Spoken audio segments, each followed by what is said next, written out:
This is Optimal Finance Daily, episode 1552, Playing Financial Chess by ESI of ESImoney.com. And I'm your host and personal finance enthusiast, Diana Merriam. This is a show where I read to you, and to myself, frankly, from some of the best personal finance blogs on the planet, every single day. Do you have a question you'd like answered here on the show?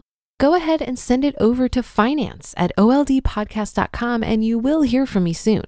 Even if your question isn't answered on a Q&A episode, I do my very best to answer every email. But for now, let's get right to it and continue optimizing your life.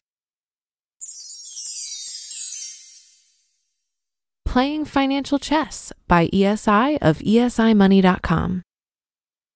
As I noted in What I've Been Reading, the leadership team at work has been reading Scaling Up, How a Few Companies Make It and Why the Rest Don't, Rockefeller Habits 2.0.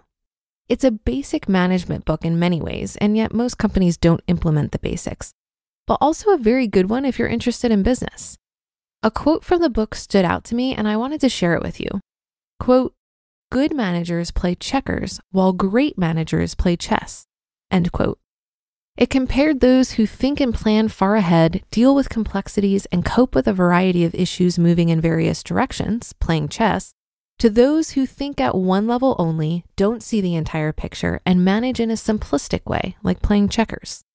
They apply this to business, of course, but I think it can be applied to personal finances as well.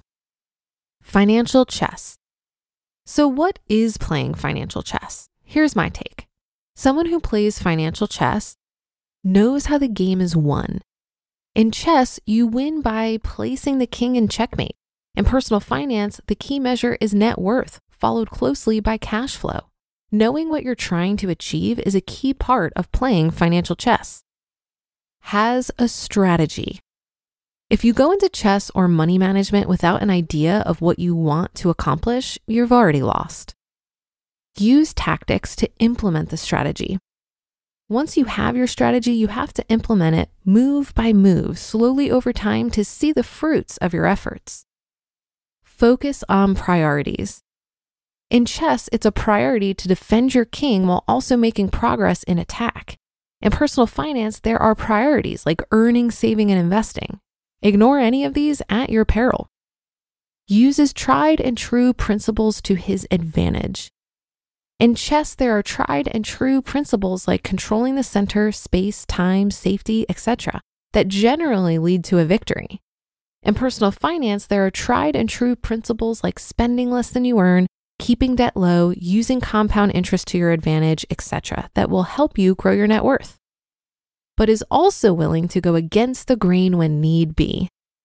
Some of the greatest chess matches contain sections where one player abandons the tried and true, throws his opponent into confusion, and crushes him as he tries to figure out just what's going on.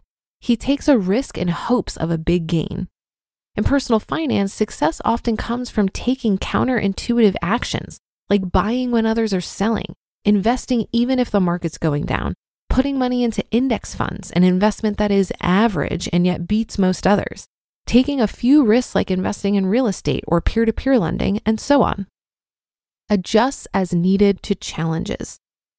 In both chess and life, unexpected things happen. Those who are successful adjust as needed and take the correct action. Knows there are many ways to win. I've seen every piece on the board make the move that results in checkmate. In money management, there are also multiple roads to success.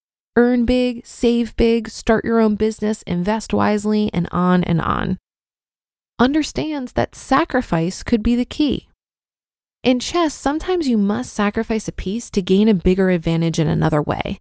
In personal finances, sacrifice of some sort is almost always required to amass any substantial amount of wealth. Realizes that sometimes the small things make the biggest differences. A pawn can win the game in chess if managed correctly. Saving a bit here and there year after year after year and investing it wisely can make you wealthy over time. Considers safety first. You must keep your king safe above all else. With money, you must balance risk and reward, of course, but I always play it conservatively, knowing if things go poorly, I have a margin of error built in. Knows that bold moves and calculated risk can pay off. In chess, sometimes it's speed and the force of the attack that wins the game, not just having more or better pieces. With money, sometimes you need to risk a bit for a good reward. For me, my entry into real estate was a bold move, at least for me. That has certainly paid off. Has patience. Have you ever seen a chess match? It's like watching paint dry. The best players have patience like no other. With money, patient, simple moves over years add up to great success. And that's my list, but while we're on the subject of money and chess, there's actually a book on chess and money called Rich as a King: How the Wisdom of Chess Can Make You a Grandmaster of Investing. I have a copy, and while I really wanted to like it, the book just isn't that good. At least that's my opinion. The 5-star rating on Amazon seems to disagree. There you have it, a geeky post on money and chess. Hopefully it won't get any more nerd-like around here for a bit. You just listened to the post titled Playing Financial Chess by ESI of ESImoney.com. Money management can certainly feel like a game sometimes. You need to make calculated moves, keep your eye on the prize, and of course we all want to win. Personally, I find the game of money to be much easier than chess, and better yet, you don't have an opponent that's trying to beat you.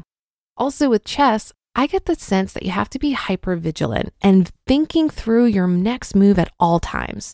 But with money, I think most of the heavy lifting is done when you're first starting out and your main task is to develop good habits, or when you have a big life change that forces you to reassess and recalibrate.